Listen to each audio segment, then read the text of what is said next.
standard category 4, which is organizational leadership. And I am Courtney Kohler. I'm a senior associate with the Community Action Partnership under Training and Technical Assistance.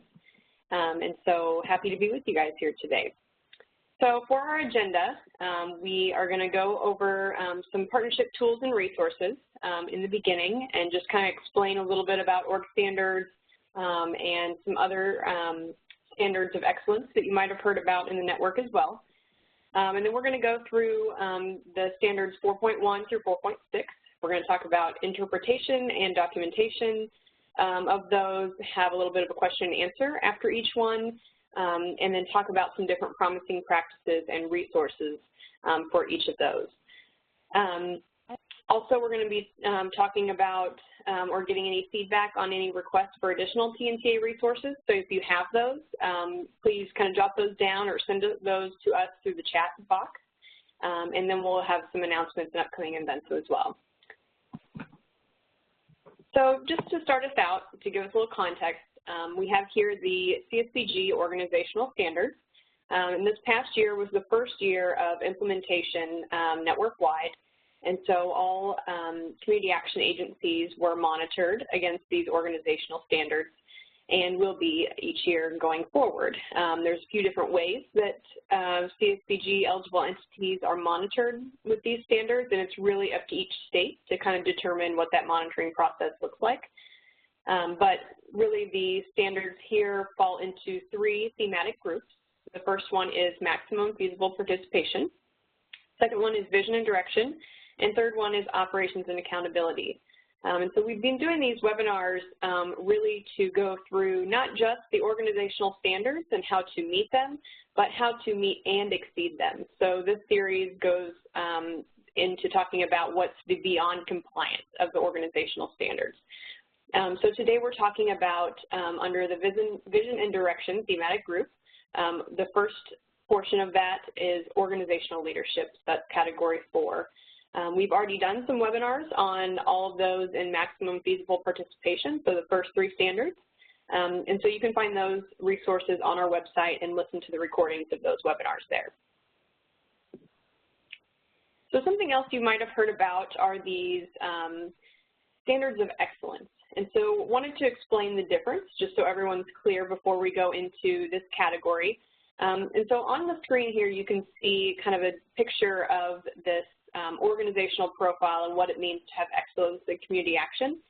So this is an agency-wide process, and it goes through these different categories, similar to the organizational standards, but a little bit different in how these look at kind of that beyond just the standards, but really what does excellence look like. So the organizational profile that has gone through looks like this here. And these are 35 of the very best practices of the very best agencies. And so these represent kind of the real world administration and operational benchmarks that every agency can strive for. So I encourage you to check that out and look into the program on the standards of excellence and the pathways to excellence and see if your agency might be interested in that. But today we're talking about the organizational standards and just wanted to explain the difference there. So again, here's where we're at today with the organizational leadership in the organizational standards. So starting off with standard 4.1, this one is where the governing board needs to review the organization's mission statement within the past 5 years and assure that, number 1, the mission addresses poverty, and number 2, that the organization's programs and services are in alignment with the mission. And so wanted to talk a little bit more about this. What is the interpretation of that? So with this, you know, the board has reviewed within the past 5 years, and usually this one requires action. So actually a formal review. So it doesn't mean that just the mission statement was, you know, brought up to the board, but that there's actually a formal review and that it wasn't done by just a committee, but that it was done by the full board. And so some agencies are starting to utilize committees much more and let committees make some of those decisions, but this is one of those things that has to be done by the the committee. And then this 5-year period starts from the last time of the board review, not necessarily when the agency was monitored. So we'll be talking about that a little bit throughout this webinar because there's a little bit of a difference between in how you sequence things based on whether it was last time you were monitored or last time it was reviewed or approved by the board. And so as long as whenever you're monitored, you're in compliance with that 5-year time frame, that's what's important. And then the last piece where this standard talks about that the agency has assured that these 2 pieces of the mission statement are in there, that the mission addresses poverty and that the programs and services are aligned with the mission. This means that there is that formal board motion that indicates that the board agrees on each of those pieces. And so the recommendation here is really to make sure that the board is not only doing that, but documenting that. So making sure that that's documented in the minutes and using some of this language, if possible, to make it as clear as possible to those who are monitoring. So with the piece that says that the mission addresses poverty, the mission does not actually have to include the word poverty, but it has to clearly address poverty as an issue. So it has to relate to the causes and conditions of poverty, mention low-income individuals as the population being served, talk about self-sufficiency, something of that nature, just so that it is clearly related to poverty. Then with the second piece, that the programs and services are in alignment with the mission, look at whether the mission clearly articulates the primary programs and services that the agency provides, as well as the anti-poverty outcomes that are to be achieved. So what you want to make sure is that also you can clearly define your agency's core business areas. So kind of what is that identity in the community for the organization?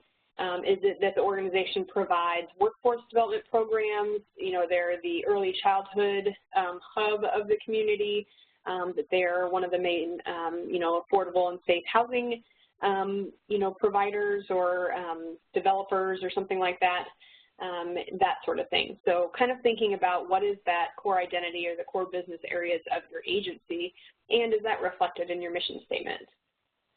Then also is there's this kind of activity you can go through in looking at whether you can draw a line from your programs and services to connect them with your mission. So writing out your mission statement on one piece of paper or one side of the paper, and then listing out your programs and services on the other side of the paper, and are you able to clearly link those programs and services with the mission statement? So those programs and services fall within that mission statement and have a direct link.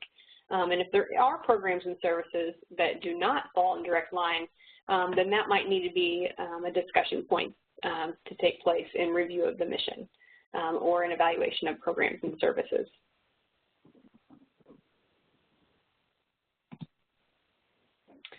So with the mission statement, this can also relate to the component in ROMA that is presented in Module 2 of that curriculum.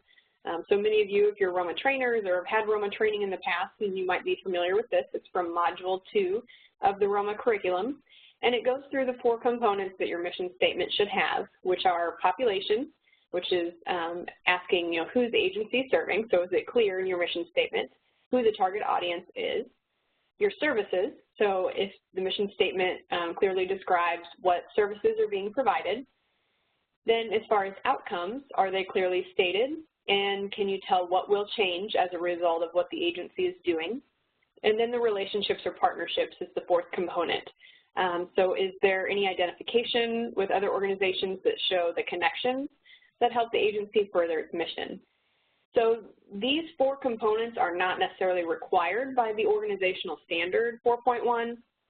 However, these 4 components fall within ROMA guidelines and are kind of a guiding principle to help you make sure you're reviewing the mission statement accordingly and make sure your mission kind of meets all of these best practices. So some other things they say about mission statements, that, like I was saying earlier, that the identity in the community is clearly stated, The more specific and concise the mission statement can be, the better.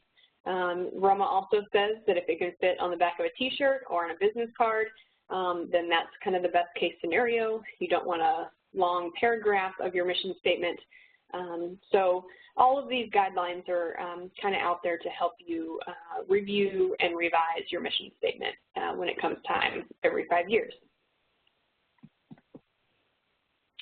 So as far as documentation, to prove that you're meeting this standard, first of all, it's the minutes of the board meeting or the retreat that clearly indicate that date of the review, first of all, so make sure that the date is on the minutes and that it's clearly stated when that review took place.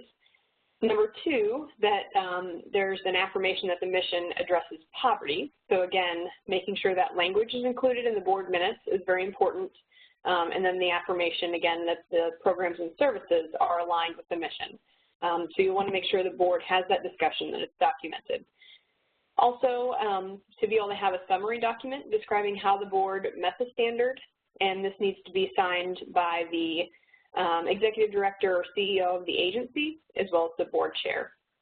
And so having some sort of document that says, you know, that the mission was reviewed, maybe what document, maybe a document that talks about the process that was going through, whether the board gathered as a part of a regular board meeting and took, you know, such and such time to be able to look at the mission statement, have the discussion, whatever it might be. It doesn't have to be anything super extensive, just something that it's clear how the process was conducted.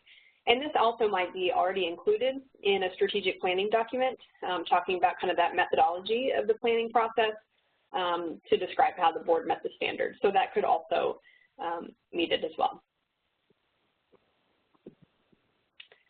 Okay. So just to kind of wrap all this up, whenever we talk about, you know, these pieces of the mission has to address poverty, as well as kind of demonstrate what programs and services are being offered. So this is a nice graphic that looks at kind of that foundation of the community assessment and how that relates to your mission statement, as well as going all the way up to those services and activities that was included in a ROMA for Boards module that Florida helped develop as well. So the bottom part is really talking about how your community assessment is the foundation. Then those agency priorities, which is where your mission statement comes in the planning process. And then how all of that then guides what outcomes you're hoping to achieve and those indicators that are related. And then what services and activities you're going to provide to meet those outcomes and fulfill the agency priorities or purpose. And then ultimately meet those community needs as well. So you can kind of see how it goes all the way up, but then it all comes all the way back down as well. All right. So looking at some resources, we're going to take questions here in just a minute. So if you have any questions on this standard in particular, please type those either in the chat box to myself or Lisa on, which she's the host of the meeting. So you can also just send it to the host or in the question box as well. So some different resources that you can look at to help you meet and exceed this standard. There's a partnership guide on a comprehensive guide to community action strategic planning. And so this has some really great resources and is a great guide for kind of an extended discussion of how to review the mission and alignment of programs and services. So encourage you to check that out. Specifically, these 6 pages, 24 through 30, really look at the mission piece of strategic planning and how all that fits in. Then, like I alluded to earlier, Module 2 of the ROMA curriculum, the agency's mission. So that gives you a guide to review and revise the mission. And you could even do that as kind of an activity with the board for that revision or review process. Then lastly, there's some other more general nonprofit resources out there. For example, in the Harvard Business Review, how to create an effective nonprofit mission statement. And so the link is provided there, but we also will be posting these slides after the webinar so that you can go through and access some of these resources yourself. Or I'm sure you might be able to Google some of them as well. So now we'll just take a brief pause for any questions that people might have.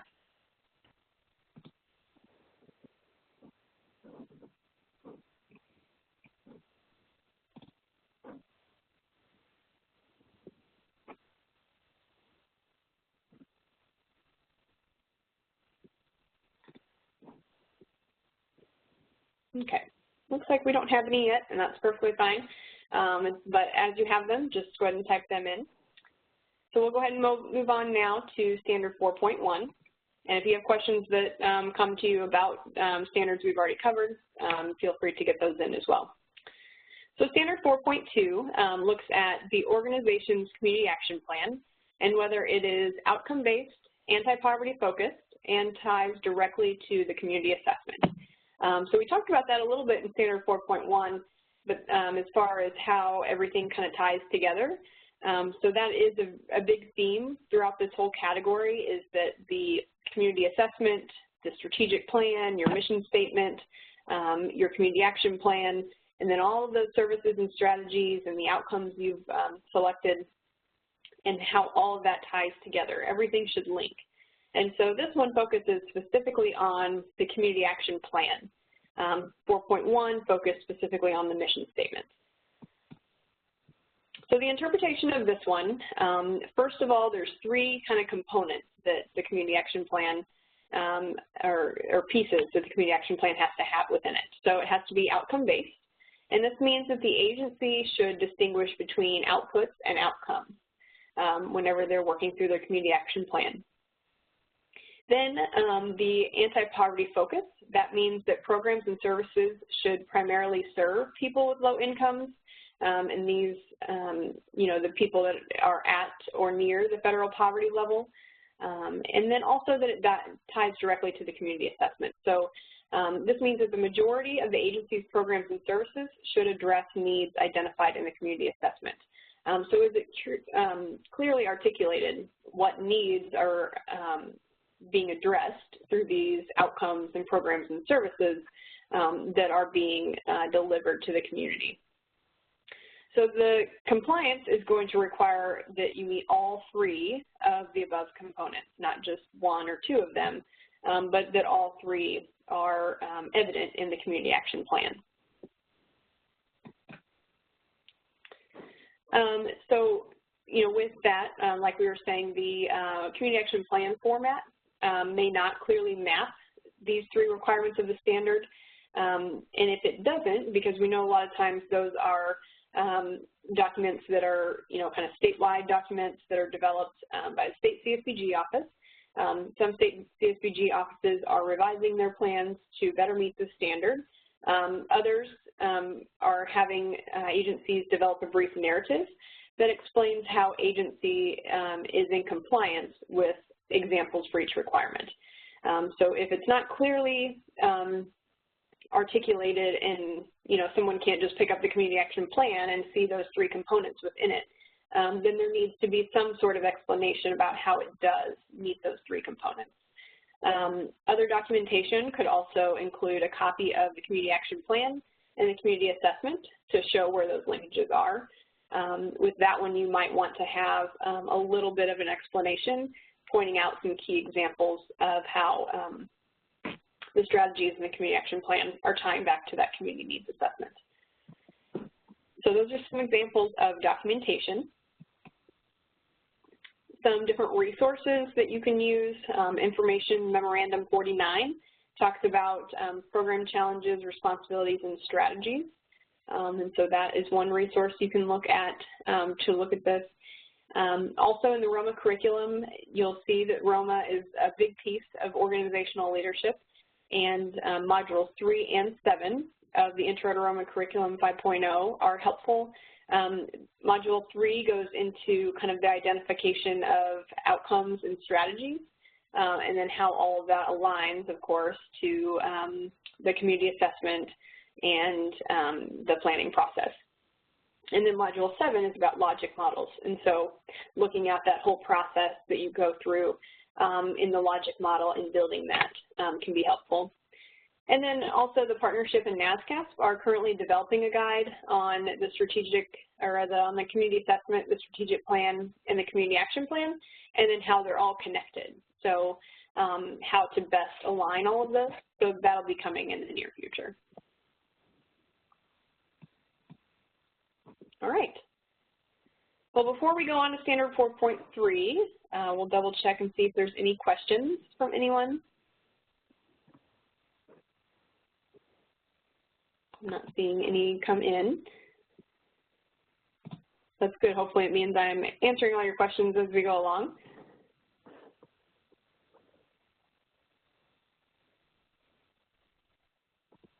Okay, we have one question, so let me read through this real quick and I'll try to answer it.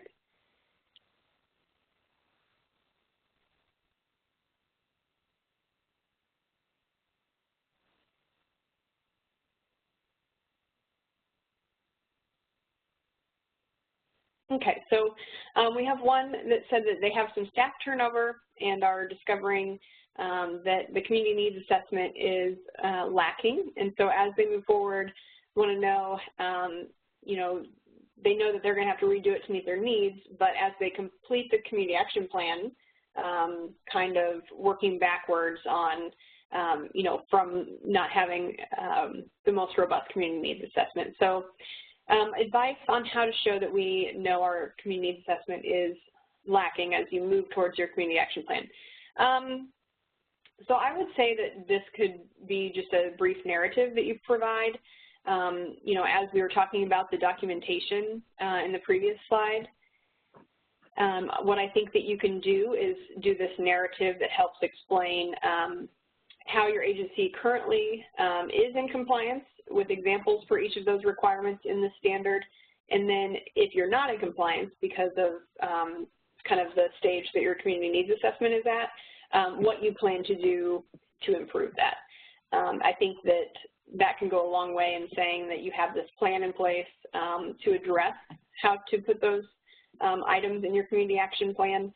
But I think that whenever you're looking at these three components, you know, obviously this piece of tying directly to the community needs assessment, you know, if you can, however you can tie it is good, but always explaining that caveat about the fact that this next iteration of the needs assessment might be, you know, more robust, or what you might include in that to make so that it's easily tied more to the outcomes and services and strategies.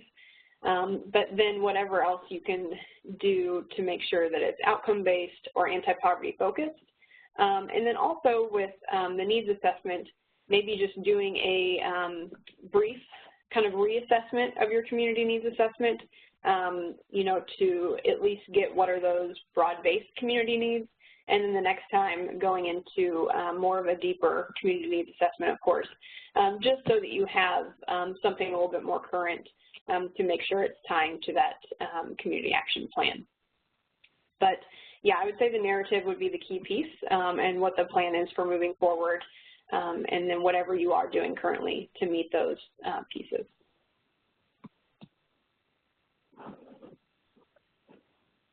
Okay. I think that's all that I see coming in at this point. So we'll go ahead and move on to standard 4.3. But again, if you have questions on the previous standards, please send them in. So 4.3, the organization's community action plan and the strategic plan document have continuous use of the full results-oriented management accountability, or ROMA, cycle, or comparable system. Pretty much all community action agencies use ROMA, so unless otherwise determined by your state CSBG office, this would just be ROMA. You don't have to worry about the comparable system. And so there, in those parentheses, it explains that ROMA cycle. So we're talking about the assessment, planning, implementation, achievement of results, and evaluation. And then in addition, the organization documents should use the services of a ROMA certified trainer or equivalent. So equivalent would be like a ROMA implementer, which is a new certification in the ROMA certification process. And this person should assist in the implementation. So there's kind of two pieces to this, that the organization's community action plan and strategic plan really, and community needs assessment all need to have that ROMA evidence in them. And then the creation of those documents and the implementation of them need to have kind of the services of a ROMA expert. So ROMA trainer, ROMA implementer in your agency. So how to meet this in the interpretation, how, in the standard it says document the continuous use of the full ROMA cycle. So what this means is that agencies need to show the use of the ROMA cycle for both community action plan and the strategic plan. So this includes that ROMA cycle of assessment planning, implementation, achievement of results, and evaluation. And those need to be evident in both of these planning documents. So this means that, you would, in both of those documents, you're talking about tying whatever you plan to do back to what the need is in the community. And then looking, of course, both plans are planning. And then how you plan to implement it, because obviously as a planning document, it has not yet been implemented. And so the planning document should describe how it will be implemented. Some states I know have what they call an implementation plan that goes into a little bit more detail about how the plan will be carried out. That can just be included in the same document. Then also the achievement of results. So kind of that process of those outcomes that will be achieved and what will be done with those results, and then what the plan is for the evaluation. So this doesn't have to be like a super extensive, adding, 20 pages to your document or anything like that. This is just giving a description of how it will be implemented and evaluated. So this typically means that both planning processes have mapped out how they will go through the ROMA cycle. So even just including a paragraph in those planning documents that talk about the ROMA cycle and how it progresses through that. So then another piece of the standard that it documents having used the services of a ROMA certified trainer to assist with the implementation. So this includes, like I said, the ROMA certified trainer or the implementer. And this typically means that the ROMA trainer can review or support the implementation process. It doesn't necessarily mean that they have to be the one to develop the plan, because it should be a very collaborative process in developing the plan, or that they have to be involved in every stage of that. I would say the best practice is that the ROMA trainer or implementer is involved in that planning process, because it gives them much more context to help implement and make sure it's all aligned with that ROMA cycle. So utilizing their skill set to the best way possible, but you don't have to necessarily have them deeply involved in the entire thing or being the lead on the project. It just means that they need to be, in support, reviewing the process to make sure it meets ROMA standards, and then assist with that implementation piece. So there's a few different ways that you can document this piece. So with the community action plan format, it might not clearly map every stage of the ROMA cycle. So again, one way is to develop a brief narrative on how the community action plan addresses each stage. So like I said a minute ago, you can just add a paragraph in your community action plan document or your strategic plan document that just includes, just describes exactly how the ROMA cycle is utilized through that planning process and within that plan. Then same with the strategic plan, like I was saying, and then the partnership website, there's also has a form for documenting the use of the trainer or implementer. And so the first part with making sure the ROMA cycle is involved, you just need to have it written somewhere, how or have it very evident that ROMA is clearly utilized in that planning process and reflected. And then as far as the ROMA trainer piece, you just have to have evidence that there's a ROMA trainer. So there is a form on the partnership website that documents the use of the ROMA trainer or implementer, and it documents who that person is as well as how they were used. So I'd encourage you to use that form because it's a resource that's already out there for you. and it's been approved as documentation. And also, I know that some states have, whenever you're looking at ROMA trainers and who exactly counts, submitting that certificate of being a ROMA trainer along with that as well might be just some good backup. So some resources along with this piece. There is a toolkit called Utilizing a Strengths-Based Approach to Implement ROMA Throughout the Community Action Agency. So this kind of gives not only implementing ROMA, but how to do it in a strengths-based way. And so I definitely encourage you to check out this resource, especially for agencies who are interested in kind of that family development strengths-based approach. It really loops that in along with ROMA, which is a great complement. Then the Guide to Strategic Planning that I talked about earlier. So this includes the use of the ROMA cycle, and it's available on the partnership website. So this is one that's very specific to community action on strategic planning. So definitely encourage you to check that one out. These are both in our toolkit and publication library. And then that form I was talking about, the Documenting Standard 4.3, there's an actual toolkit available on the partnership website under organizational standards. And so there's a portion of the website, our website's kind of changed, and so the portion of the website you would go under is the tools and resources. And so there's actually a toolkit around that form that I was talking about as well to help you utilize it most effectively. All right. We'll take a brief pause for questions before we move on to 4.4.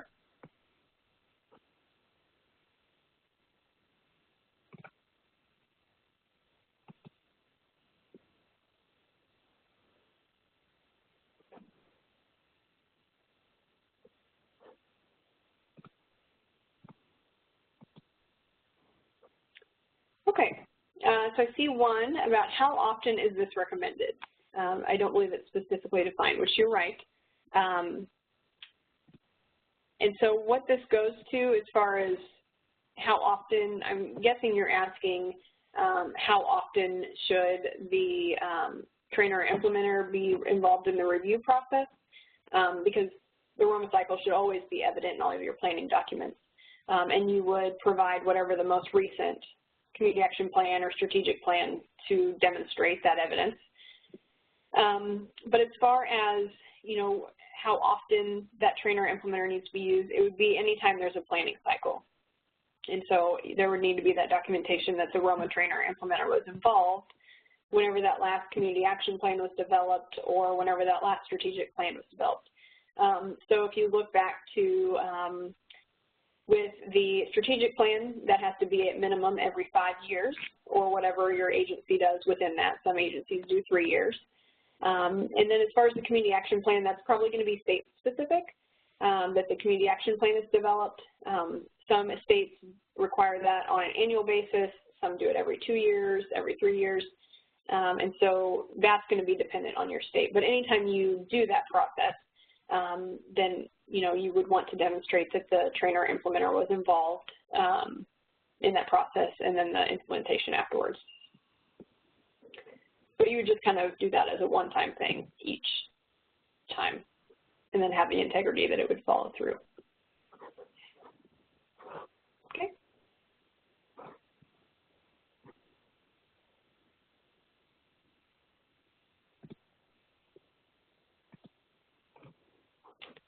All right, so we'll go on to 4.4 now. So the governing board receives an annual update on the success of specific strategies included in the community action plan, is what this standard is all about. And so with this one, the interpretation here, the report to the board should map from the contents of the community action plan and avoid rolling up too much information, making sure to clarify the difference, if any, between strategies and programs and services. So what this is kind of saying is that, of course, like we've been saying this whole time, everything should kind of link together. But whenever you're reporting out to the board, so this is kind of that achievement of results piece of the ROMA cycle, you know, it should map back to what the plan is, but really focus on that results piece. And so clarifying those different, the difference there of what is being achieved between any activities that are being done. And so the update on success really implies that the report should include data on the planned or targeted results compared to the actual results. So those of you who are familiar with ROMA, that's kind of looking at those ROMA equations around performance and the indicators. So looking at, you know, what you achieved versus what was targeted. And so looking at those kind of, reporting on to the board on those kind of numbers is what you want to do. And then in theory, the report can be given at any time with this one. You know, in practice, you kind of want to wait till sufficient outcome data is available. And so what this means is that there might be kind of some issues with the sequencing or the timing of the event or of the reporting to the board. And so you just want to make sure that you're not just submitting that report to the board, you know, without sufficient data just to meet the monitoring requirement, because it might be true that maybe you did one significant report to the board and then were monitored on that, but then the next time you're monitored maybe comes before the next time you plan to report, depending on how all that falls. So just think about, don't just report to the board. You know, you might do this on a quarterly basis. You might do it on an annual basis to really show what those, you know, to show what the outcomes are. But basically just saying, like, make sure there's sufficient data before you just throw out reports so that they're meaningful to the board. Okay. Then as far as documentation, the board minutes need to show that the board received the report and then the date on there, and that should be sufficient.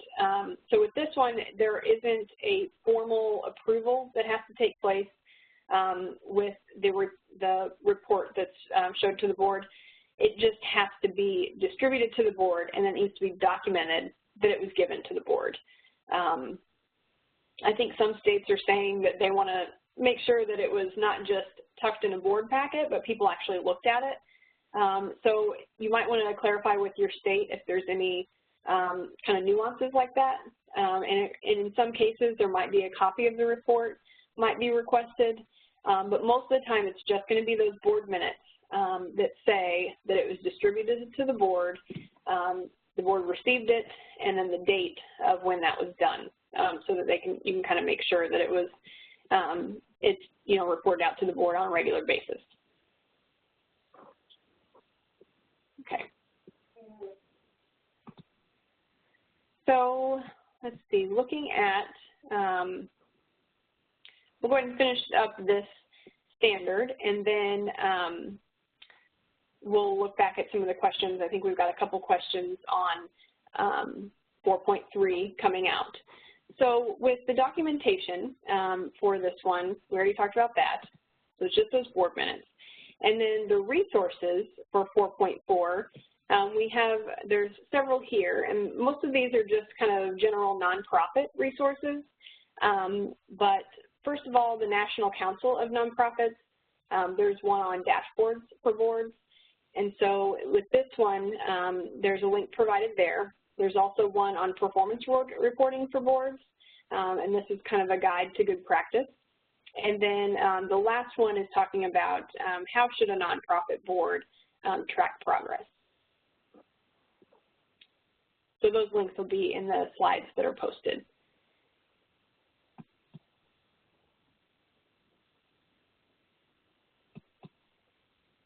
Okay, so as we go on, before we go on to 4.5, let's look at questions that have come in either on this standard or previous standards. So we've got one that came in, and it says the standard states that that you must use the services of a ROMA certified trainer or equivalent. We've always had questions on what equivalent is. So who can this be? And you're stating that it's a trainer or an implementer. What is the implementer? So So yeah, with that, to give a little bit of information on the implementer, because it is a very new certification. I don't think it's actually been rolled out nationally, or it's kind of in progress of being rolled out nationally. So yeah, the equivalent, really there was no specific equivalent up to this point, unless you were using a certified ROMA trainer from a different agency. So what you can do is your agency does not have to have the ROMA certified trainer in-house. You can use services from a ROMA certified trainer in another agency. So maybe the neighboring agency, you're partnering with them to work on that, or maybe the state association in your state has a ROMA trainer. You can use those services from them. And then you just have to have that documentation that those services were used and then how. So the ROMA implementer, this certification really focuses on, the ROMA trainer looks at the ROMA concept and how to train others on those ROMA concepts so people are knowledgeable on those things. The ROMA implementer really looks at the application of ROMA. So how do we apply that in practice in the local agency? And so what it does is it walks through the same pieces of curriculum components, but anyway, basically what the ROMA implementer does is takes people through kind of the pieces of the cycle. So the community needs assessment, the planning, looking at whether ROMA is specifically implemented in all of those phases. And so the implementer is really uniquely positioned to actually meet that standard specifically. Of course, the trainer still does as well, but as far as the certified implementer goes, that's a new certification. You can go to the roma-nptp.org website, and you can find out more information on that certification. So I think it's going to be very useful to the network as well. All right, and I see that Shanna says she's almost a certified implementer, and so we're going to, congratulations on that, yeah. All right, so we'll pause 1 minute for questions on any other standards that we've gone through thus far.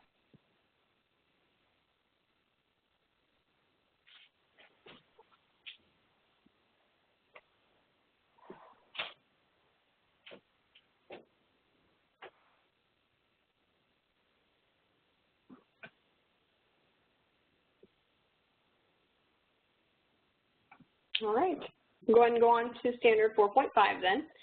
And so this one, just kind of a caveat with this, this is more specifically geared towards private and nonprofit agencies.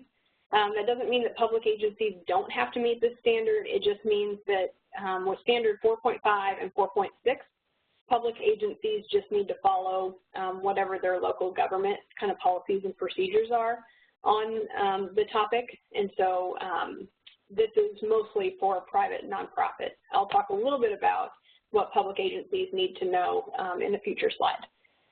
So with this one, it focuses in on that the organization has a written succession plan in place for the chief executive officer or the executive director, whatever it's called in your agency, approved by the governing board, which contains procedures for covering an emergency unplanned short-term absence of 3 months or less, as well as outlining the process for filling a permanent vacancy.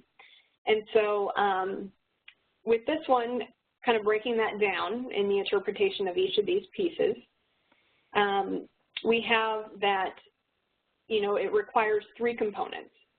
So there's the written succession plan. It has to be approved by the board. And again, this is specifically for the CEO or executive director of the agency.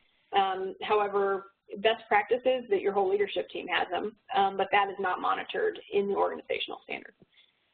Then the third piece, so the written succession plan, approval of the board, and then procedures for 2 different things. There's not 3 different. Sometimes it can, the way it's worded can be a little bit confusing, but there should be procedures in place for the emergency unplanned or short-term absence, which is defined as 3 months or less, and the process for filling a permanent vacancy. So the emergency unplanned and the short-term absence is the same thing. So then the succession plans also typically name interim leaders to identify locations of critical organizational documents, include a communications plan, with important contacts, partnerships in the community, that sort of thing. So what we want to try to avoid here is that, you know, the succession plan is simply names who the next executive director is. It needs to be a little bit more of a comprehensive plan to really take into effect what that transition process needs to look like and transition the next person in most effectively. Because we know that, you know, if a new person comes in and just assumes the role, they need to have some guidance of, you know, where documents are, who the contact, who the partnerships are, what grants the organization has, and kind of just a starting place to take off from. So we'll share some resources on some good resources for succession planning as well. But as far as the documentation for this, so showing the 3 different pieces, so you want to have the copy of the succession plan, and this includes both the short-term absence and the permanent vacancy pieces in it. Then you want to have the board minutes that indicate the approval of the succession plan. So this has to be a formal approval by the full board. And then with public agencies, you only need to adhere to, again, those local government policies and procedures around interim appointments and filling a permanent vacancy. Because we know with those public agencies, it might be a little bit different in how those might be appointed positions, that sort of thing, so that the actual agency itself might not have a ton of control over that. But it's always good at least to have one of those transition plans in place. This is just a recommendation, not a standard piece, to be able to guide the next person as they fill the position. So public agencies, you just need to follow whatever your local government says, and then private nonprofit, copy of the succession plan, and then the board minutes indicating that approval. So some different resources.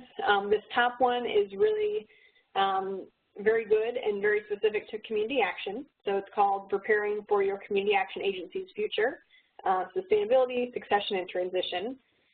So this is on kind of part 2 of this Executive Succession Planning Guide. And so this is located on the partnership website under the Tools and Resources. Then the Center for Nonprofit Management also has a good general nonprofit succession planning toolkit. And then the Federal Reserve Bank of Kansas City also has one as well. So I encourage you to check out those resources. As you look at tools like that and you have forms and guides and templates, it can be much easier to create a good succession plan based off of those. All right, so quick pause, see if there's any questions before we move forward.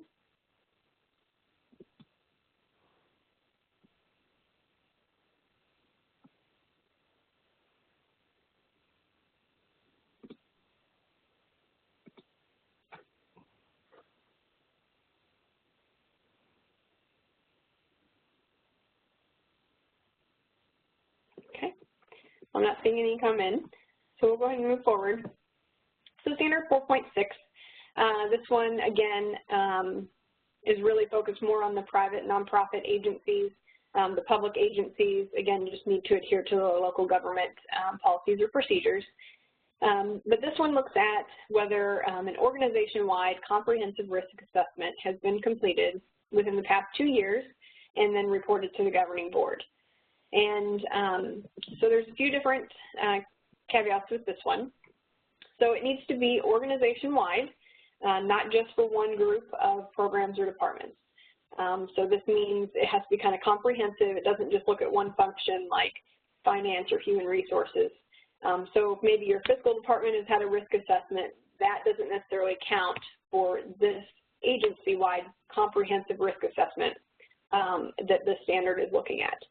And then those risk assessment results, not just that it was done, but the actual results must be reported out to the board.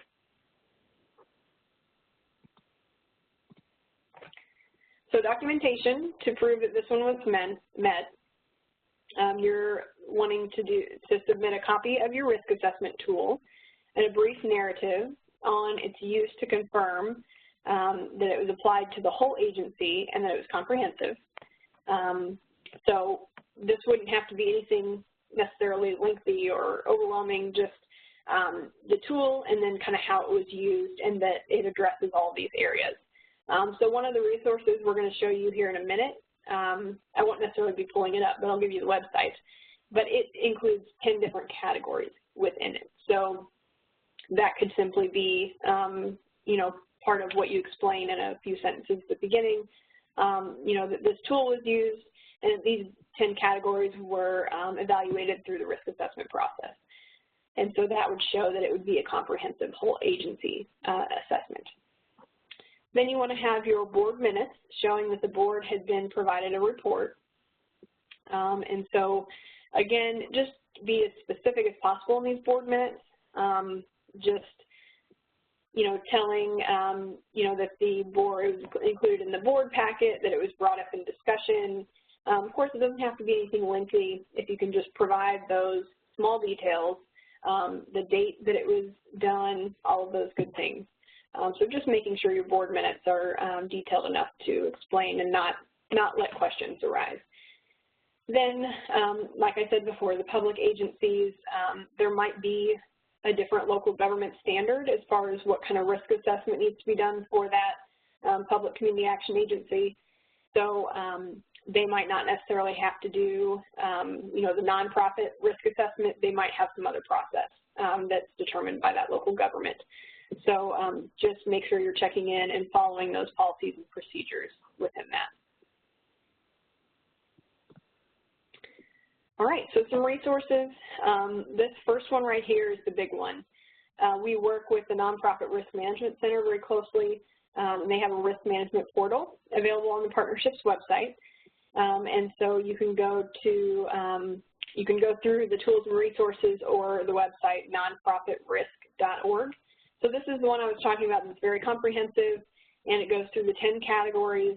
And there's actually 2 different webinars on the partnership website as well that talk about how to plan for doing the risk assessment, because it is somewhat time intensive to do this process. So I wouldn't recommend a day or 2 before you're going to be monitored to just think, you know, like, oh, I'll just go through this quick assessment. It's not quite like that. You have to have probably certain people involved to be able to answer certain questions on the assessment, as well as certain documentation to be able to pull from. So the webinars, it's about an hour-long webinar on the one that's planning for the risk assessment, but that hour will save you a lot of time because you can gather everything ahead of time and then be able to go through that process of the assessment fairly smoothly. And then there's also another webinar that complements it that talks about what you do after, because of course we don't want to just assess and then not do anything about it, but how are you going, what kind of changes could you make and things that you can implement to reduce the risk in those areas for next time you have to do that. There's no necessarily, as you can see with the documentation, you don't have to have a plan that's submitted as far as how you're going to address all of it. You just have to have the copy of the tool and a brief narrative on how it was applied to the whole agency, and then the board minutes showing.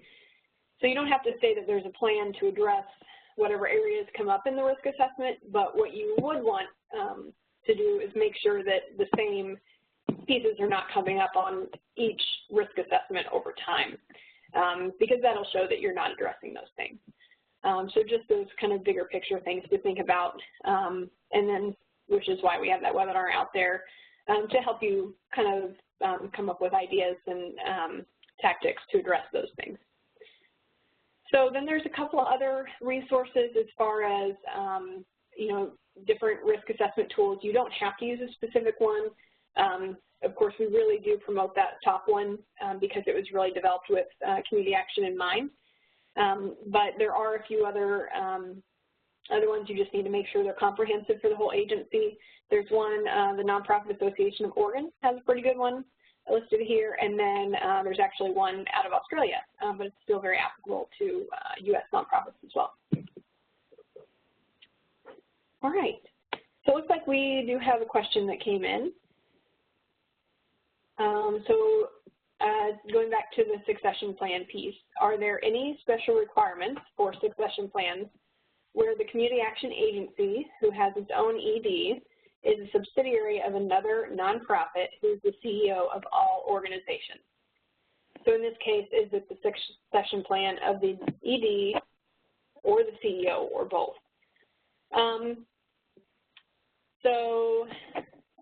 With this one, I would say that it is the executive director or leader of the community action agency. So yes, there are those agencies that are part of a whole health system or a whole group of nonprofits. And then, there might be a mental health center, a community action agency, and, a dental provider, all within this hub of services. So it would be the entity, so the CSBG eligible entity, which would be the community action agency, is what you need to focus on for the succession plan. Of course, hopefully, the CEO of the larger entity would have one as well, but I wouldn't say that would necessarily be required through the organizational standards, because the state CSBG office is really going to be monitoring the agency and their practice. So that would be my answer for that. You might want to double check with your state CSBG office just to make sure. The kind of fine print here with all of these standards is that we have this guidance that we've collaborated with CSBG offices, state associations, NASCAP, OCS, to determine some of this and are presenting this guidance. However, there are always those little caveats within each individual state of certain documentation they might want to see and their interpretation of meeting the standard. And so being in close contact with your state CSBG office when it comes time for monitoring is always good. And some of those nuances might just be best asked to the state CSBG office. But with this one, it really is looking at that community action agency, whether or not it's a part of a larger hub of organizations or not. So, okay.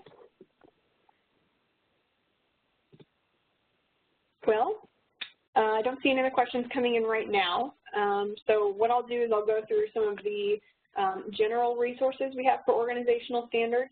If you have any additional questions, go ahead and type those in the chat or question box now, and then we'll get those addressed here in a few minutes after we go through these resources. So in addition to these webinars, we have technical assistance guides and toolkits on each of the 9 categories, as well as the original webinars from whenever the standards were rolled out. And so those kind of go into the definition, the compliance, and the document. Then this series of webinars, like I said at the beginning, is really that beyond compliance piece. So kind of going a little bit deeper into meeting the standards and hopefully exceeding the standards. So there are resources within these technical assistance guides as well as assessment scales. And so to give you kind of a picture of what the toolkit looks like, it has kind of a little blurb about beyond compliance, has a section about resources, and then really just what the intent of the standard in, the definition, and really what the compliance and documentation looks like. So some of additional questions could be answered through these toolkits as well. Then there's these assessment scales, which are included in the guides, and these are really just for internal use by the community action agencies, and there's some accompanying webinars to show you how to use these. But these just kind of help you go through prior to see where the agency is as you're working to meet the standards prior to the monitoring.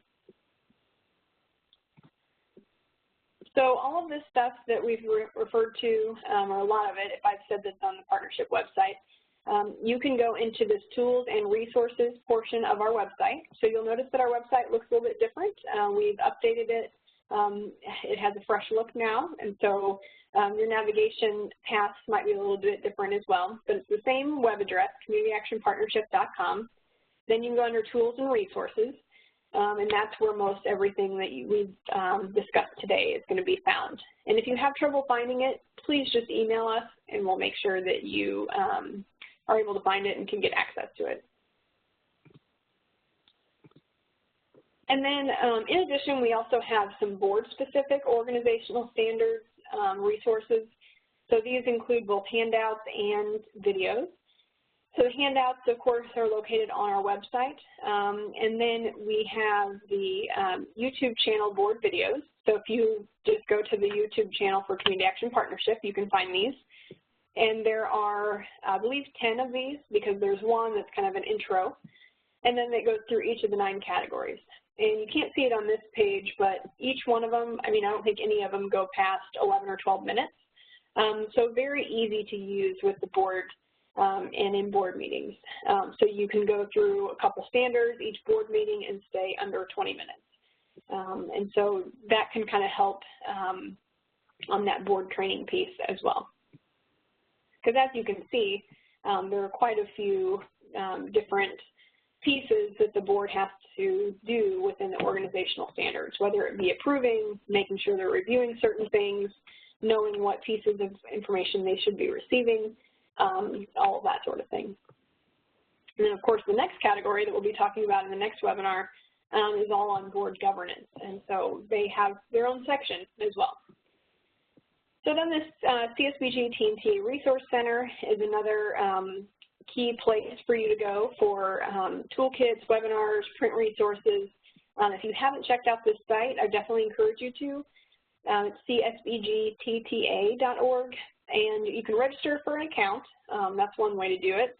Or you can actually just search for resources without registering. If you do that without registering, we encourage you to go to just the Resource Bank tab. But, of course, on our end, it is easier to kind of see who's accessing it. And then if you have questions, we can help you out. There's technical support within the site as well. And then discussion forum if you ever want to use that sort of thing. All right. And then here's my contact information as well as Jar Crocker. He's the Director of Training and Technical Assistance. Any questions that you all have on this category of standards as well as the others, please feel free to reach out. Let us know what your questions are. Also, if you have questions that are specific to the standards that are coming up that we haven't done webinars on just yet, like the next one will be board governance, and then the one after that will be strategic planning. Please feel free to send those questions in, and we can try to make sure we address them throughout the webinar or make sure we have the best answer possible for you. But, you know, definitely email us if you have questions. I'll check one more time for questions here before we go, but it looks like, doesn't look like any additional have come in. So hopefully I've already answered all of your questions. But that'll be about it. I'll hang on the line for just a little bit longer. And if there's any other questions, you can just send those directly to me in the chat, or you can email me after the webinar. But we appreciate your time today. Thank you for joining this webinar and learning about Category 4, and hope you all have a wonderful day. Thank you.